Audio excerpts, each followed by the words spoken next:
Hey, and welcome to Unlearning Stress, the podcast where we break the rules and cycles that keep you overcommitted, overstretched, and just plain exhausted, and replace them with something better. No fluff, no guilt, just real talk, real solutions, and expert insights to help you shift the way you live. Whether you're here for the first time or you've been with me for a while, you're in the right place. I'm Mischelle O'Neill, your resident emotional wellness coach, and I'm here to help you unlearn the patterns that are wearing you down so you can live with more ease, clarity, and control. Let's get to it. You're the most emotionally aware woman in the room, and still the most emotionally alone. You read the room before you walk in. You regulate tension. You manage energy. You absorb what's unspoken. You actually anticipate what others can't articulate. You're calm in every storm, and you're the one that everyone turns to. You're that safe place. But here's the contradiction: you know how to feel, how to be there for others, but you rarely feel with yourself. You're surrounded by people who love you, and yet no one seems to really see you. And maybe you don't let them, because somewhere along the way, you learn to survive by not needing. Before we go any further, I need to explain something. You've heard me talk about patterns. We understand what patterns are. They're those loops that keep you locked. We talked about emotional, behavioral, and rational patterns. But now you're hearing me say a new word, and that new word is fracture. So, what's the difference? And it's important that you understand this. A pattern is a repeated response, it's a cycle that you've learned, usually unconsciously. But a fracture is deeper. It's a break in your internal architecture. It's a crack in the emotional foundation that shapes how every pattern forms. Patterns are the what, but fractures are the why. You may have heard pieces of this before, right? Language about patterns, cycles, exhaustion. But if you stop here, you're going to miss the most important thing. This isn't just a retelling of something I may have talked about or someone may have talked about before. This is a revealing. We're not reviewing old ideas, we're excavating what lives beneath them. This season, we're not just interrupting patterns. We're going underneath them, because if you don't identify the fracture, you'll just keep creating prettier patterns around your pain. And that fracture we're naming today, hold on, is this: you're the most emotionally fluent woman in the room, and still the most emotionally alone. You know how to name the emotions of everyone around you. But when it comes to our own emotional needs, silence, numbness, exhaustion. You've built a life around being the one that they count on, but no one taught you how to be counted with.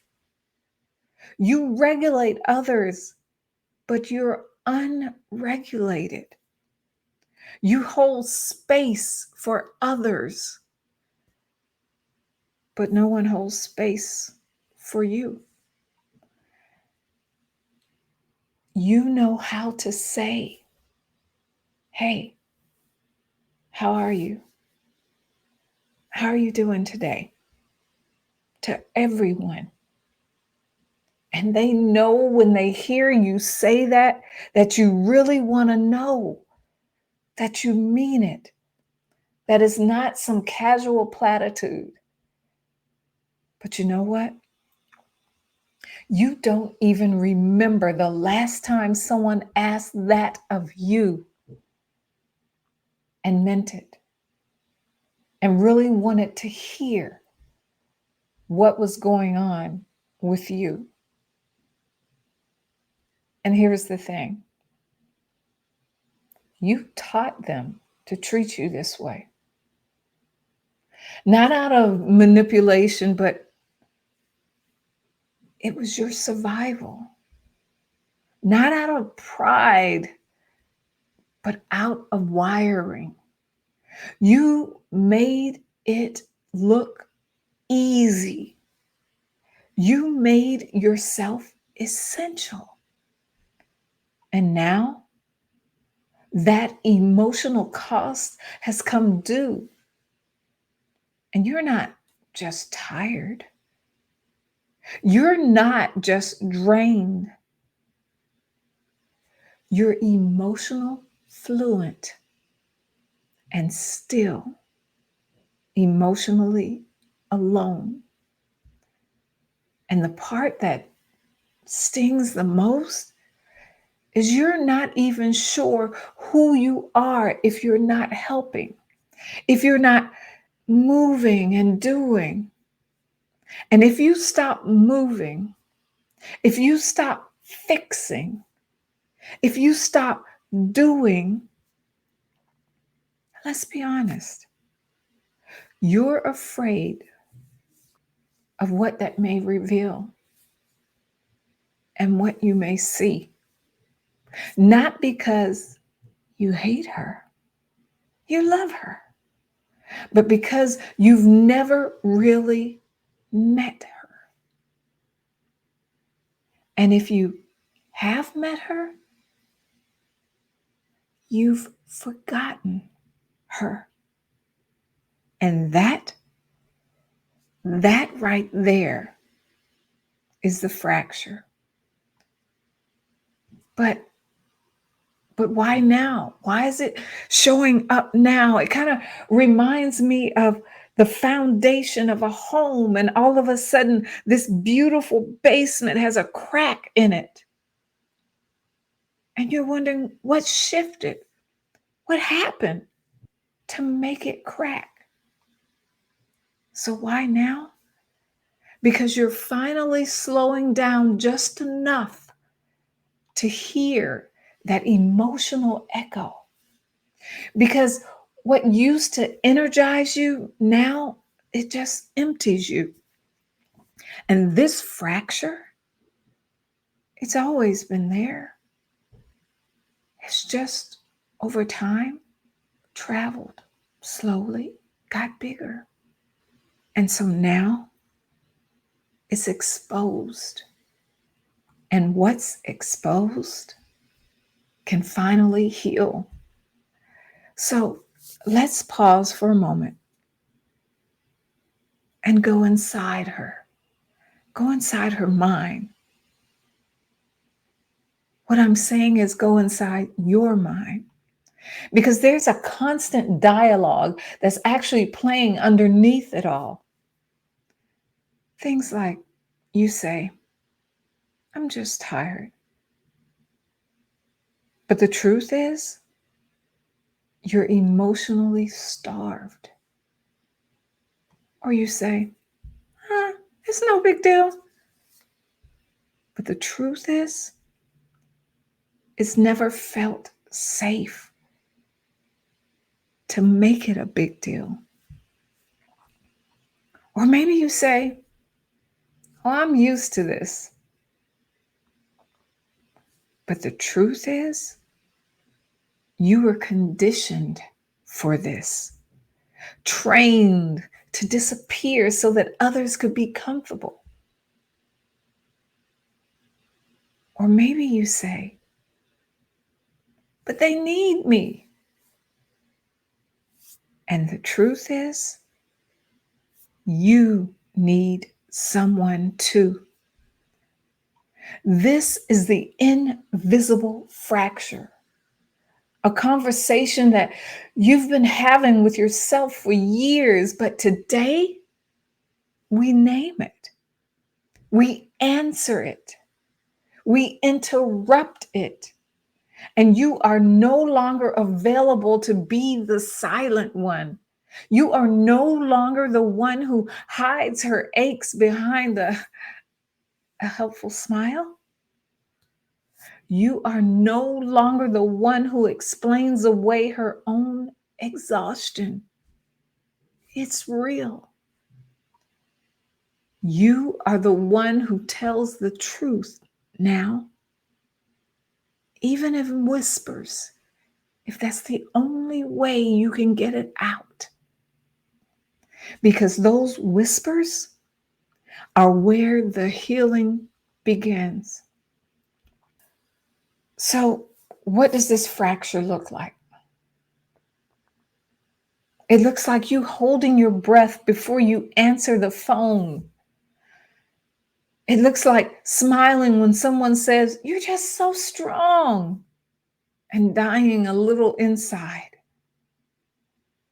It looks like constant emotional availability, being there for everyone. They need to talk. What if I wasn't there? What might they do? It may be surface level vulnerability masked as, "I'm just tired." And you are. But it's so much more than that. Or it may look like supporting everyone else and saying, "It's fine. I got you. It's fine. Don't worry about it." Even when it's not. You wake up tired. You overthink and analyze every text. You answer calls with tension in your chest, and your body knows before your mind does. The headache, the racing heart, the tingling or buzzing feeling that says you're maxed. Here's what the science says. Research from American Psychological Association has shown that women in caregiving and leadership roles are more likely to experience emotional burnout, which includes somatic symptoms like chronic fatigue, muscle tension, and anxiety. Your nervous system is constantly in a low level alert state. Hypervigilance disguised as helpfulness. And still, you get up. Still, oh, you show up. Still, you pick up that phone. Because you've taught yourself that rest is laziness, that stopping is selfish, that being needed is the closest that you'll ever get to being seen. And when the quiet comes, you avoid it. Not because you hate the silence, but because you're terrified of what might surface with it. So let's ground this in your day. You're on a Zoom call at work, and everyone looks to you to wrap it up and keep things positive and going, even though no one checked on you before the meeting even started. They didn't even ask if you were going to do it. Or what about you're hosting a family dinner, the kids are melting down and the dishes are piling up, and you smile through it all, even though what you really need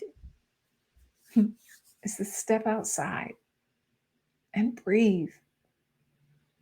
You are the regulator, the fixer, the one who keeps the peace, but inside, Girl, you're unraveling. You're not defined by what you do, but by who you are. Did you hear me? You are not defined by what you do, but by who you are. But what if you don't know who that is? Or you've forgotten who that is? What if you don't like who you see? What if you never met her, only the version of you that keeps going?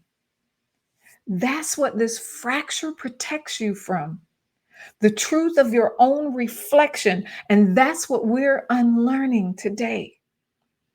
Emotional authority doesn't mean oversharing. It doesn't mean dumping your feelings on anyone who's listening.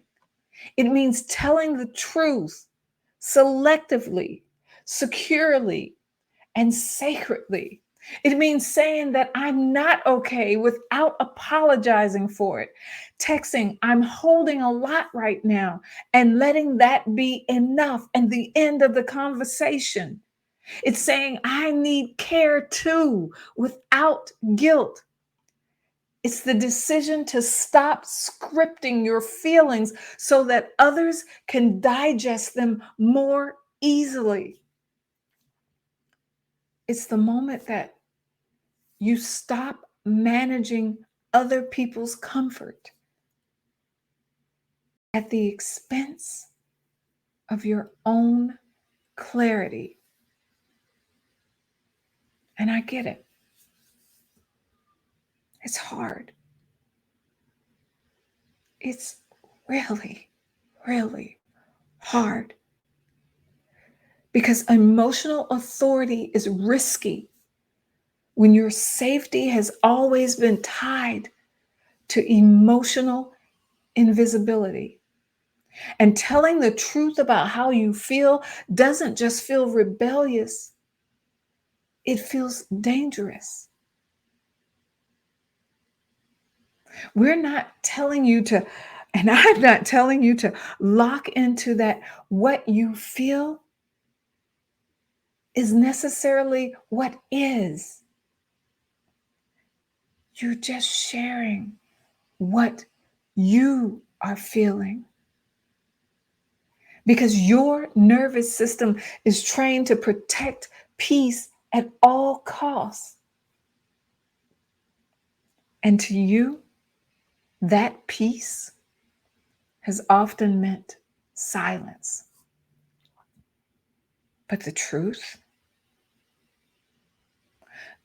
is what sets you free. Here's what neuroscience says.